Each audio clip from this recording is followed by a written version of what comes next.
Students and learners, today we are going to start Bragg's equation। तो students आज हम लोग जानेंगे कि ब्रैग्स इक्वेशन क्या है और इससे रिलेटेड न्यूमेरिकल्स भी हम लोग सॉल्व करेंगे।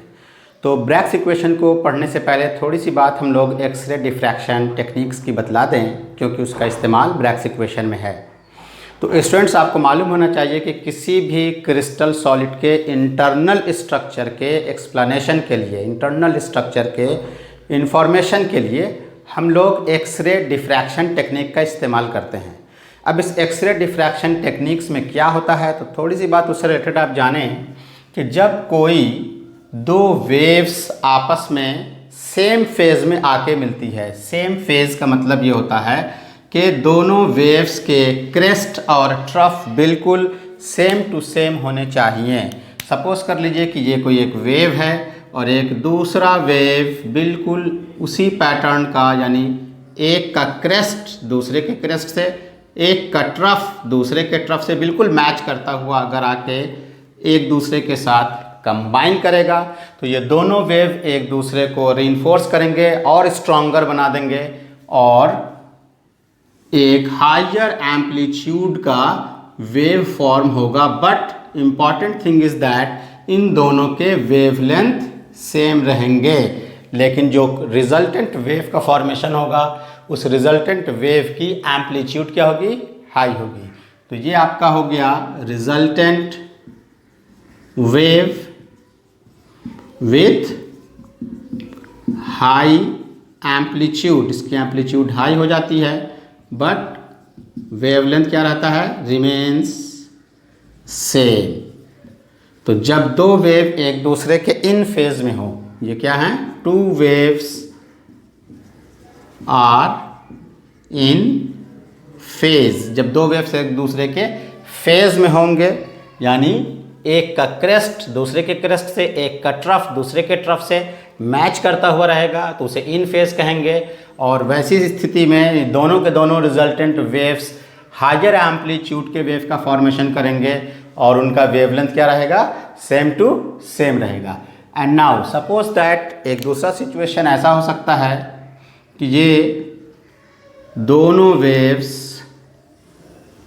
एक दूसरे के आउट ऑफ फेज हो जाएं। आउट ऑफ फेज का मतलब होता है स्टूडेंट्स कि ये इन दोनों में एक का क्रेस्ट है तो दूसरे का क्या हो गया, ट्रफ हो गया। तो ये क्या कहलाएगा, two waves are out of phase, are out of phase. तो ऐसे सिचुएशन में जो इनका रिजल्टेंट वेव का फॉर्मेशन नहीं होगा, नो सिग्नल। इसका एक टेक्निकल नाम भी दिया गया है। ऐसे सिचुएशन को हम लोग कंस्ट्रक्टिव इंटरफेरेंस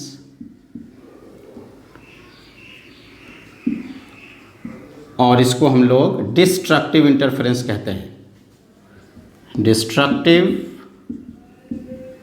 इंटरफेरेंस कहेंगे। तो इतनी बात आप समझ गए कि जब भी कोई दो वेव सेम फेज में रहेगा तो वो एक कंस्ट्रक्टिव इंटरफेरेंस का फॉर्मेशन करेगा। इसका मतलब कि जो रिजल्टेंट वेव होगा वो स्ट्रॉन्गर होगा। स्ट्रॉन्गर मीन्स कि वो हायर एम्पलीट्यूड के वेव का फॉर्मेशन करेगा, बट दोनों के वेवलेंथ आपस में क्या रहेंगे, सेम रहेंगे। प्राइमरी वेवलेंथ और जो रिजल्टेंट वेवलेंथ है वो सेम टू सेम रहेगा। और अगर दो वेव एक दूसरे के आउट ऑफ फेज हो जाएं, यानी एक का क्रेस्ट दूसरे के ट्रफ, एक का क्रेस्ट दूसरे का ट्रफ हो, मैच नहीं करे, क्रेस्ट से क्रेस्ट मैच नहीं कर रहा है, ट्रफ से ट्रफ मैच नहीं कर रहा है, तो वो आउट ऑफ फेज कहलाएगा। वैसी स्थिति में ये डिस्ट्रक्टिव इंटरफेरेंस का फॉर्मेशन करेगा और किसी भी इंटेंसिटी की कोई वेव का फॉर्मेशन रिजल्टेंट में नहीं बनेगा। क्लियर है? तो इतनी बात आप समझ गए। अब हम लोग आते हैं कि इस एक्सरे डिफ्रैक्शन टेक्निक का इस्तेमाल कैसे किया गया किसी भी क्रिस्टल के इंटरनल स्ट्रक्चर को आइडेंटिफाई करने के लिए। तो very simple students, hope so कि आपने इसे नोट कर लिया होगा। अब हम लोग इस सिचुएशन का, इस कंडीशन का इस्तेमाल देखते हैं कि कैसे इस सिचुएशन का इस्तेमाल मिस्टर ब्रैग और उनके बेटे ने किया और ब्रैग्स इक्वेशन का डेरिवेशन किया जाएगा। तो उसको समझने के लिए देखें, सपोज दैट कि ये किसी भी क्रिस्टल सॉलिड का एक लेयर है जिसको हम नाम दे देते हैं लेयर 1, ये उसका लेयर 2, उसी तरह से लेयर 3 एंड सो ऑन। बहुत सारे लेयर्स हैं, parallel layers of crystals arrange किए गए हैं, यहाँ पर दिखलाए गए हैं। अब आप जानते हैं कि ऑर्डिनरी लाइट जो होता है उसकी इंटेंसिटी इतनी स्ट्रांग नहीं होती है कि वो मेटल के इंटरनल इम्पिंज कर सके, उसके इंटरनल में वो पेनिट्रेट कर सके, अंदर जा सके। तो इसके लिए इस्तेमाल किया था मिस्टर ब्रैग ने किसका, एक्सरे का। एक्सरे एक बहुत ही स्ट्रॉन्ग वेवलेंथ और स्ट्रॉन्गर वेव होता है, तो इस लेयर के ऊपर उन्होंने एक्सरे को इंटरफेयर कराया। तो अब आप देखें कि जैसे इसके ऊपर एक्सरे आया, बिल्कुल आप ध्यान से देखें इसे, तो इसके फर्स्ट लेयर पर ये एक पॉइंट है, ये पॉइंट किस चीज़ को डिनोट कर रहा है, this point belongs to either atoms, ions और मॉलिक्यूल्स, यानी कि ये क्या है, कंस्टिट्यूएंट ऑफ क्रिस्टल सॉलिड। तो ये बहुत सारे हैं ऐसे।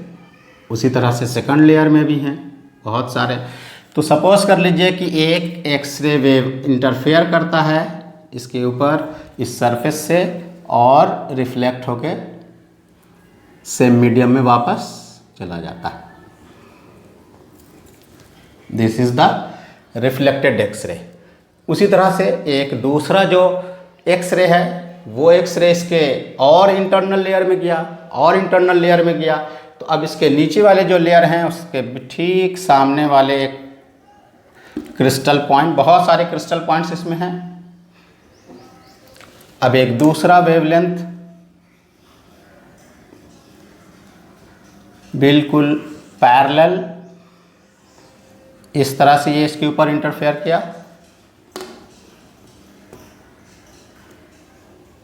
और ये रिफ्लेक्ट होकर चला गया। तो फर्स्ट लेयर से एक इंसिडेंट रे और ये रिफ्लेक्टेड, उसी तरह से ये सेकंड के लिए, और ये एंगल थीटा से स्ट्राइक करता है, इस पे भी एंगल थीटा से ये क्या कर रहा है स्टूडेंट्स, स्ट्राइक कर रहा है। क्लियर है। एंड नाउ सपोज करते हैं हम लोग इन दोनों को ज्वाइन कर लेते हैं। तो इन दोनों को ज्वाइन कर लिया जाए। It is joint like this, इसको नेमिंग कर देते हैं।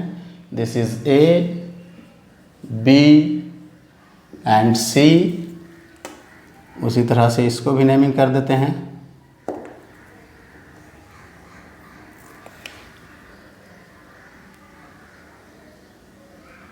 This is D, E,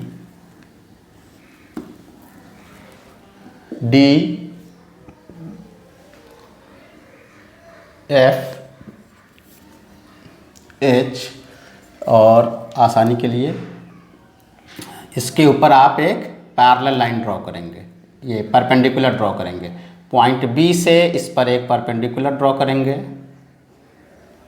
like this, this is perpendicular. इस पॉइंट बी से इस पर भी एक परपेंडिकुलर ड्रॉ करेंगे। तो इस तरह से एक परपेंडिकुलर इधर और एक परपेंडिकुलर इधर हम लोग ड्रॉ कर लेते हैं। This is the perpendicular, this is E, this is F, D, E, F, G and H. तो इस तरह से एक स्ट्रक्चर आपके सामने मौजूद हो गया। अब आप देखें कि ब्रैग्स ने इसको कैसे आइडेंटिफाई किया इस क्रिस्टल के लिए। तो इन दो क्रिस्टल लेयर जो कि पैरेलल हैं, इनके बीच के डिस्टेंस को हम लोग क्या मान लेते हैं, D. Let the distance between the layer 1 and layer 2 is D. And now suppose that इस पॉइंट का भी कुछ नाम हम यहाँ पास आपको दे दें, एक्स। अब देखिए स्टूडेंट्स, एक्सरे डिफ्रैक्शन में अभी हमने आपको बतलाया कि अगर दो वेव्स एक दूसरे के इन फेज में होंगे तो वो एक stronger wave of higher amplitude and same wavelength को फॉर्म करेंगे, और अगर वो आउट ऑफ फेज होंगे तो किसी सिग्नल का फॉर्मेशन नहीं होगा। तो अब यहाँ जो फर्स्ट लेयर से एक लाइट रे इंसिडेंट करके यहाँ आई पॉइंट बी पे, रिफ्लेक्ट करके BC के लॉन्ग चली गई। उसी तरह से एक दूसरा वेवलेंथ आया, एक दूसरा एक्सरे आया और वो सेकंड वाले लेयर से स्ट्राइक किया पॉइंट F से और उसके बाद वो रिफ्लेक्ट होकर इधर चला गया। अब इसमें जो बेसिक क्राइटेरिया है वो क्या है, आपको एक और चीज़ इसमें जो जाननी है वो है पाथ डिफरेंस। अब ये पाथ डिफरेंस क्या है इसको समझना है। तो पाथ डिफरेंस को समझ जाएंगे तो आपको इक्वेशन फाइंड करना वेरी सिंपल हो जाएगा। तो पाथ डिफरेंस क्या है, तो पाथ डिफरेंस का मतलब ये होता है स्टूडेंट्स कि सेकंड वेव जो नीचे वाले लेयर्स को स्ट्राइक कर रही है उसने कितना एक्स्ट्रा पाथ ट्रेवल किया फर्स्ट के कंपैरिजन में। फिर से समझें, ये पाथ डिफरेंस क्या है, द एक्स्ट्रा पाथ, जितना एक्स्ट्रा पाथ ट्रेवल करेगी कौन सी वेव, सेकंड वेव, ये वाली वेव जो नीचे वाले लेयर में जा रही है। तो जो extra path second wave travel करेगा फर्स्ट के कंपैरिजन में उसे हम लोग क्या कहेंगे, पाथ डिफरेंस कहेंगे। अब इस पाथ डिफरेंस को आप प्रैक्टिकली कैसे आइडेंटिफाई करेंगे, it is very simple criteria. इसको आप ऐसे सपोज कर लें, ये देखिए ये बिल्कुल आपस में क्या है, पैरेलल लाइन है। तो जब ये आपस में पैरेलल लाइन है तो अब आप देखिए students, this is your parallel line. जब ये पैरेलल लाइन है तो आप देख सकते हैं कि ये A से D तक चलते चलते चलते कहाँ तक आया, BE जो आप देख रहे हैं, जो परपेंडिकुलर यहाँ ड्रॉ किया गया है BE, बिल्कुल यहाँ तक ये दोनों पाथ क्या है, same to same distance travel करता है। इसको आप ऐसे इमेजिन कर लें जैसे एक स्केल आप रखें और स्केल के दोनों सिरे को आप इस तरह से ड्रॉ करें। तो ये आपस में पैरेलल तो है लेकिन डिस्टेंस भी तो इक्वल है। तो उसी तरह से बिल्कुल ये दो लाइन है, ये दोनों लाइन आया, कहाँ तक दोनों का डिस्टेंस सेम चला, पहले वाले का B तक और दूसरे वाले का E तक, ठीक। लेकिन ये B से रिफ्लेक्ट हो गया, दूसरा वाले को रिफ्लेक्शन से पहले कितना एक्स्ट्रा ट्रैवल करना पड़ा, EF। बिल्कुल सिंपल है, आप समझ रहे हैं, पहला लाइट B तक और दूसरा लाइट E तक बिल्कुल same to same distance travel करता है। BE तक दोनों का डिस्टेंस क्या है, सेम। फर्स्ट वाले ने B पर स्ट्राइक किया, रिफ्लेक्ट हो गया, लेकिन इसको सेकंड वाले को स्ट्राइक करने के पहले इतना EF एक्स्ट्रा डिस्टेंस ट्रैवल करना पड़ा। तो एक एक्स्ट्रा डिस्टेंस आपको क्या मिल गया, EF। क्लियर है, तो ये आपको एक एक्स्ट्रा डिस्टेंस क्या मिल गया स्टूडेंट्स, EF। उसी तरह से अब आप रिफ्लेक्टेड लाइट जो है इधर आकर के देखें तो यहाँ देखिए इस तरफ भी ये दोनों लाइन आपस में क्या है स्टूडेंट्स, तो पैरेलल है।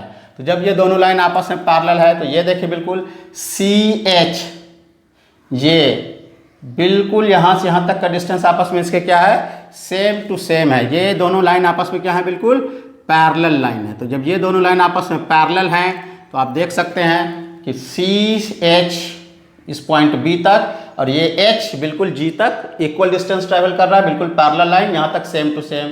तो रिफ्लेक्शन होने के पहले इसने तो B से रिफ्लेक्शन शो कर दिया, लेकिन इसका जो रिफ्लेक्शन यहाँ F से हुआ तो GH इक्वल डिस्टेंस है बिल्कुल BC के। तो कितना एक्स्ट्रा डिस्टेंस आया स्टूडेंट्स, तो आप देख सकते हैं ये जो आप देख रहे हैं FG, तो इधर से FG और इधर से आपको क्या मिल गया, इधर से मिल गया आपको EF। तो ये है extra path travelled by the second wave, दूसरे वेव के द्वारा जो एक्स्ट्रा पाथ ट्रेवल किया गया वो EF है और FG है। तो जितना एक्स्ट्रा पाथ कोई वेव ट्रेवल करती है रिफ्लेक्शन और इंसिडेंट के क्राइटेरिया में, उसे हम लोग क्या कहते हैं, पाथ डिफरेंस कहते हैं। तो आपको क्या पता चल गया स्टूडेंट्स, पाथ डिफरेंस क्या है, EF एंड FG है। एंड नाउ तो इसको हम लोग नोट कर लेते हैं, फ्रॉम फिगर पाथ डिफरेंस आपको क्या मिल गया, EF plus FG, EF plus FG। And now from wave optics, एक बहुत सिंपल सा क्राइटेरिया है और ऐसे भी आप उसको याद रखेंगे, फॉर कंस्ट्रक्टिव इंटरफेरेंस। अगर कोई कंस्ट्रक्टिव इंटरफेरेंस होगा स्टूडेंट तो उसके लिए एक रूल है, for constructive interference that is in phase situation. Constructive interference कब होगा, जब वो इन फेज होगा, इन फेज के सिचुएशन में होगा। और इन फेज सिचुएशन रूल क्या कहता है students, the path difference must be equal to integral multiple of wavelength. तो पाथ डिफरेंस आपका क्या आ गया, EF plus F G. Therefore EF plus F G integral multiple integer के लिए n of wavelength lambda. This is the condition. n यहाँ क्या है, इंटीजर है, like this 1 2 3 and so on. यानी अब हम लोगों को सीधा फाइंड आउट करना है EF और FG का वैल्यू फाइंड करेंगे हम लोग उस डायग्राम से, और यहाँ हम लोग उसको पुट करेंगे। अब उस डायग्राम में फिर से वापस आते हैं इन फिगर। अब देखें स्टूडेंट्स, हम लोग इस ट्रायंगल में आके काम करेंगे। तो ये एंगल आप देख रहे हैं थीटा है, इधर से भी ये एंगल क्या है, थीटा है। तो अब ये एंगल जो थीटा है इसी फिगर का हम लोग इस्तेमाल करते हैं, आइदर अप वाले से या डाउन, दोनों बिल्कुल सिंपल ज्योमेट्रिकल क्राइटेरिया है। ये देखिए आप, ये एंगल कितना है स्टूडेंट, ऑब्वियसली 90 डिग्री। तो ये 90 हो गया, और ये नीचे वाला एंगल कितना है, थीटा। तो जब ये एंगल थीटा है, ये टोटल एंगल 90 है, तो ये जो एंगल आप बीच का देख रहे हैं, ये वाला एंगल कितना हो जाएगा student, very good, 90 minus theta. तो ये एंगल आपका क्या हो गया, 90 माइनस थीटा। ये एंगल हो गया आपका 90 माइनस थीटा। अब ये एंगल आपका 90 माइनस थीटा है, और ये एंगल आपका कितना है स्टूडेंट, 90 डिग्री। परपेंडिकुलर हम लोगों ने ड्रॉ किया था, तो ये 90 degree, this is your 90 minus theta, then again this angle becomes theta. तो ये एंगल भी क्या हो गया, थीटा हो गया। Very good, very simple criteria, this is your theta. तो उसको हम लोग अलग से भी आपको समझाते हैं, देखिए वेरी सिंपल क्राइटेरिया। तो ये एक ट्रायंगल का फॉर्मेशन हो रहा है, ये एक ट्रायंगल है, बिल्कुल इस तरह से, लाइक दिस। अब आप बहुत आसानी से इसको समझ सकते हैं, this is your F, this is theta. ये आपका कितना डिग्री परपेंडिकुलर था, ये 90 degree. This is point B, E, X। So students, आपने देखा अभी कि ये आपका ये टोटल एंगल कितना डिग्री है, 90 डिग्री। तो आपको ये फाइंड करना था, तो ये एंगल आपका कितना हो गया, ये चूँकि थीटा डिग्री पर इंसिडेंट था, इसलिए ये हो गया 90 माइनस थीटा, इसलिए इसको फाइंड करना था। तो ये आपका 90 है, ये 90 माइनस थीटा कब होगा, ये 90 माइनस थीटा इसलिए होगा कि ये थीटा होगा। Very simple. अब आप आते हैं इस ट्रायंगल में, तो हम लोग आ जाते हैं इन फिगर, आपको वैल्यू मालूम हो गया, in right angle triangle BEF, BEF। तो आप क्या फाइंड करेंगे students, very simple criteria, sine theta. Sine theta is equal to perpendicular by hypotenuse. तो परपेंडिकुलर ये थीटा है, this is your theta. Perpendicular theta के अलावा क्या हो जाएगा, EF, एंड हाइपोटेनस 90 के along, this is your hypotenuse BF। And now this BF is equal to the distance between the layer 1 and layer 2, that is D। ये क्या है, D है। This is your distance D। तो ये distance क्या है students, D है। Therefore sin theta is equal to EF by D, और EF is equal to D sin theta। तो आपने इस ट्रायंगल में इस वैल्यू को फाइंड कर लिया। सिमिलरली जैसे आपने इधर फाइंड किया, इधर भी फाइंड कर लेंगे हम लोग। तो इधर के लिए हम लोग डायरेक्टली लिख सकते हैं, सिमिलरली द पाथ डिफरेंस इधर का क्या था हम लोगों का, FG। FG is equal to again D sine theta. अब यहाँ जो हम लोगों ने एक वैल्यू फाइंड आउट किया था इक्वेशन 1 में, उसमें हम लोग इस वैल्यू को पुट करेंगे। फ्रॉम इक्वेशन 1 आप देख सकते हैं EF plus FG is equal to n lambda for constructive interference का ये कंडीशन है। And D F plus F G का वैल्यू आपने जो फाइंड किया है यहाँ, इसको आप पुट कर देते हैं from equation 2 and 3। E F का वैल्यू क्या है स्टूडेंट्स, डी साइन थीटा, इसका भी क्या है, D sine theta. This is D sine theta plus D sine theta is equal to N lambda, that is 2d sine theta is equal to N lambda. This is your Bragg's equation, very simple equation. N lambda और 2d sine theta is equal to each other. It can also be written as sometimes sine theta is equal to N lambda divided by 2d। ये आपके arrangement के ऊपर depend करता है। तो इस तरह से आप ब्रैग्स इक्वेशन को ईजिली फाइंड आउट कर सकते हैं। अब इसमें एक चीज़ और आप जान लें, वेरी इंपॉर्टेंट क्राइटेरिया, जिसके नोट पॉइंट के तौर पर आप याद रखेंगे। जैसे जैसे ईच सक्सेसिव एंटर करेंगे आप लेयर के अंदर, with each successive order of interference, जैसे जैसे आप और उसके लेयर के अंदर जाएंगे वैसे वैसे क्या होगा स्टूडेंट्स, तो वैसे वैसे इसके थीटा का वैल्यू इंक्रीज करेगा। दिस थीटा, ये जो थीटा है वो इंक्रीज करेगा। तो इसको आप नोट पॉइंट में लिख लें, for each successive order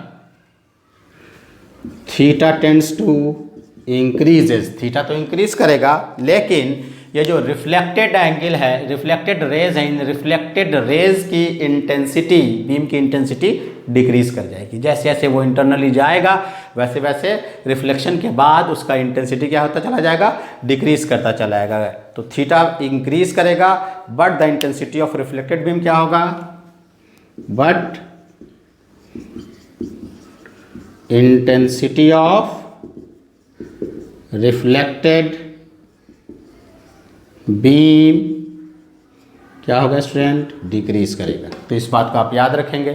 and one more thing जिसमें अक्सर स्टूडेंट्स कंफ्यूज हो जाते हैं, वो ये जो d का वैल्यू हम लोग कैलकुलेट करते हैं, d का value, this d may not necessarily equal to edge length. ये एज लेंथ के बराबर नहीं है, बट एज लेंथ में और इस d में एक मैथमेटिकल रिलेशन ज़रूर होगा, लेकिन ये उसके इक्वल हो जाए ये ज़रूरी नहीं है। तो इस बात को भी हम लोग नोट कर लेते हैं। तो आप ब्रैग्स इक्वेशन का स्क्रीनशॉट ले लें और इसको जल्दी से नोट कर लें। तो आपने ले लिया। अब हम लोग इस पे एक और नोट पॉइंट को जल्दी नोट कर लेते हैं और इस पर फिर क्वेश्चन हम लोग सॉल्व करेंगे। तो देखिए student,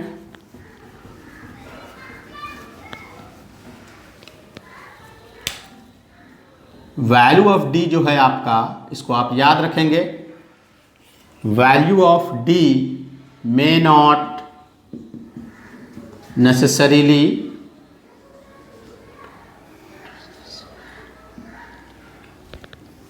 equal to edge length. ये ज़रूरी नहीं है कि वैल्यू ऑफ डी उसके यूनिट सेल के एज लेंथ के इक्वल हो, but must always be related mathematically with edge length. लेकिन वो एज लेंथ के साथ एक मैथमेटिकल रिलेशन में ज़रूर रहेगा। इस इक्वेशन को मिस्टर विलियम हेनरी ब्रैग और उनके बेटे मिस्टर विलियम एल ब्रैग ने 1913 में डिराइव किया था, और इसके लिए उन्हें 1915 में दोनों को ज्वाइंटली नोबेल प्राइज़ फिजिक्स का दिया गया। अब इस पर हम लोग एक इक्वेशन को सॉल्व करेंगे स्टूडेंट्स। अगर आपको एक और बार इसको समझना है तो वेरी सिंपली आप देख लें, इस ट्रायंगल में हम लोगों को फाइंड करना था एफ, और फिर इस ट्रायंगल में फाइंड करना था एफ जी। इसमें जो इंपॉर्टेंट क्राइटेरिया है वो है पाथ डिफरेंस। तो पाथ डिफरेंस आपको क्या बताया स्टूडेंट, पाथ डिफरेंस का मतलब होता है extra path travelled by the second wave जो उसके इंटरनल लेयर में जाके रिफ्लेक्ट करेगी। तो आप देख सकते हैं कि पहले ए और डी जो है ये दोनों बिल्कुल लाइन से पैरेलल है, चलते चलते कहाँ तक आया, बी ई तक। दोनों का डिस्टेंस क्या है स्टूडेंट्स, ध्यान दे बिल्कुल इधर, B E same to same है, और पॉइंट बी से वो रिफ्लेक्ट होकर चला गया, लेकिन रिफ्लेक्शन से पहले इसको F पर जाएगा तब रिफ्लेक्ट करेगा, तो इसको कितना एक्स्ट्रा डिस्टेंस ट्रेवल करना पड़ा, EF एक्स्ट्रा डिस्टेंस ट्रेवल करना पड़ा सेकंड वाले वेव को। अब उसी तरह से उधर देखिए आप रिफ्लेक्शन के क्राइटेरिया में, तो रिफ्लेक्शन के क्राइटेरिया में देखिए बिल्कुल ये C से लेके P तक और इसका H से लेके G तक, ये दोनों पाथ बिल्कुल क्या है, सेम टू सेम डिस्टेंस इसने ट्रेवल किया, दोनों आपस में पैरेलल है, इसलिए यहाँ से यहाँ जो परपेंडिकुलर डाला गया है ये डिस्टेंस क्या हो गया दोनों का, सेम टू सेम। इसको कितना एक्स्ट्रा डिस्टेंस ट्रेवल करना पड़ा, ये तो पॉइंट बी से रिफ्लेक्शन है, इसका तो F से रिफ्लेक्शन था, तो कितना एक्स्ट्रा डिस्टेंस ट्रेवल हुआ, FG। इसी EF और इसी FG का वैल्यू हम लोगों को फाइंड करना था, तो टोटल पाथ डिफरेंस क्या हो गया, EF प्लस FG।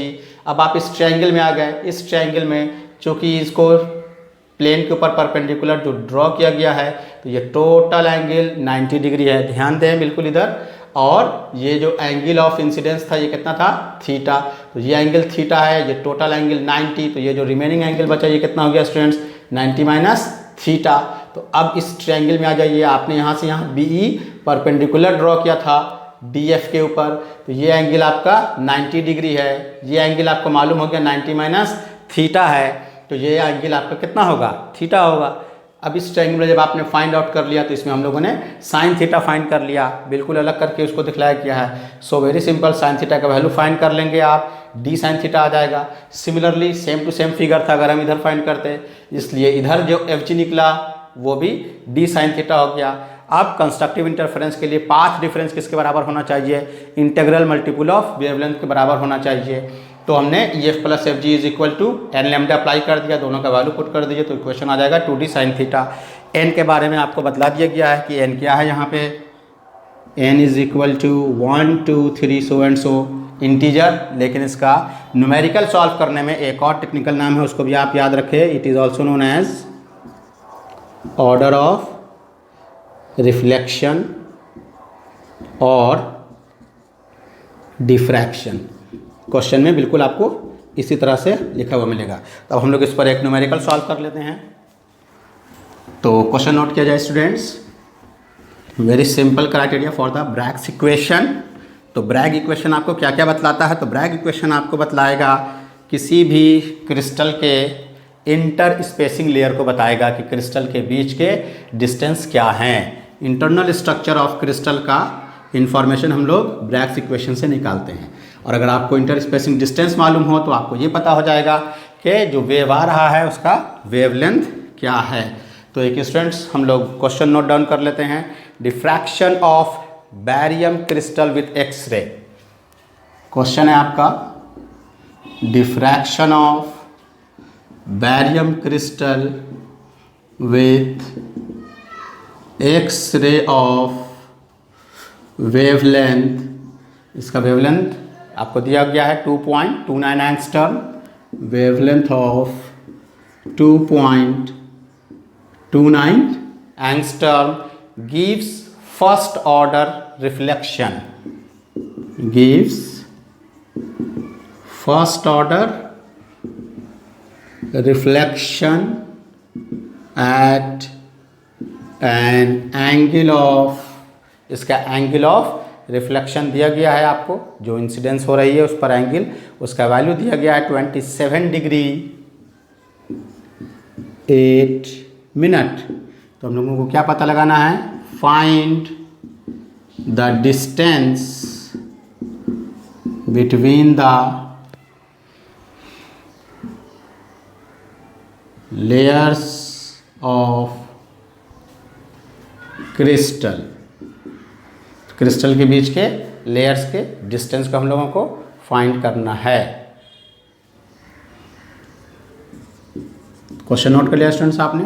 तो very simple, first of all you must have to collect the data. आप इसमें डाटा चेक करेंगे, सबसे पहले क्या क्या दिया गया उसको आप नोट करेंगे। देख रहे हैं आप यहाँ पे क्या दिया गया, वेवलेंथ ऑफ 2.29 एंगस्ट्रॉम, तो ये हो गया आपका wavelength of x-ray 2.29 angstrom. Second criteria आप देखेंगे क्या लिखा हुआ है, first order reflection, this is your N, यही चीज़ है, इसको आप याद रखेंगे, ये टेक्निकल नेम है, न्यूमेरिकल्स में ऐसा ही लिखा हुआ मिलेगा आपको। तो ऑर्डर ऑफ रिफ्लेक्शन एन को रिप्रेजेंट करता है, वो क्या दिया हुआ आपको, 1 दिया हुआ है, एंड एंगल थीटा का वैल्यू भी आपको मालूम है 27 डिग्री एंड 8 मिनट। एक चीज़ और, इस तरह के क्वेश्चंस में आपको दी रहेगी, अगर इस तरह के एंगल दिए रहेंगे तो उसका वैल्यू आपको मालूम होगा। इस क्वेश्चन में भी दिया गया है sine 27 degree and 8 minute, otherwise आप इसको चार्ट से भी लिख सकते हैं। इसका वैल्यू दिया गया है 0.456। Now we have to find the value of distance between the diffracted planes. उस डिफ्रैक्टेड प्लेन्स के डिस्टेंस को फाइंड करना है। Since from Bragg's equation, very simple, आप जानते हैं स्टूडेंट्स क्या होता है, N lambda is equal to 2d sine theta. आपको d का वैल्यू फाइंड करना है, तो d इज इक्वल टू क्या हो जाएगा, N lambda by 2 sine theta. n is 1, lambda का वैल्यू क्या है 2.29 angstrom divided by 2 into sine theta, that is sine theta का वैल्यू कितना दिया गया है 27 डिग्री एंड 8 मिनट। अब आप इसको फाइंड कर लेंगे, तो d इज इक्वल टू, जब आप इसको सॉल्व करेंगे तो ये हो जाएगा 1 इंटू 2.29 डिवाइडेड बाई 2 इंटू 0.456। अब आप इसको सॉल्व कर लेंगे, तो जब आप इसे सॉल्व करेंगे स्टूडेंट्स तो it becomes 2.51 angstrom. Very simple, तो आप इसका स्क्रीनशॉट ले लें। होप सो कि आपने लिख लिया होगा। एंड नाउ एक एग्जांपल और जल्दी से हम लोग देख लें। तो देखिए स्टूडेंट्स, वेरी सिंपल क्राइटेरिया, इसी तरह का इक्वेशन है वो, तो आपने इसे नोट कर लिया होगा। So now students come to the another example. एक और एग्जाम्पल हम लोग इसका नोट कर लेते हैं। In the diffraction of A crystal using X-rays, in the diffraction of crystal using X-rays with a wavelength of 1.54 angstrom, with wavelength of 1.54 angstrom, a first order reflection is found. First order reflection is found. First order reflection is found at an angle of 16 degree. At an angle of 16 degree. What is the wavelength of X-ray? What is the wavelength of X-ray that gives the same order of reflection at an angle of 20 degree and 20 minute. So इसमें भी given value आप note कर लें। Sign 16 का value given है, sin 16 is equal to 0.2756 and sin 20 degree 20 minute is also given, it is 0.3474. So student, this is your question। तो इस question में आप बिल्कुल सिंपली फॉर्म में आप इसको भी सॉल्व कर सकते हैं। क्वेश्चन आप नोट कर लें, होप सो ये आपने लिख लिया होगा। And now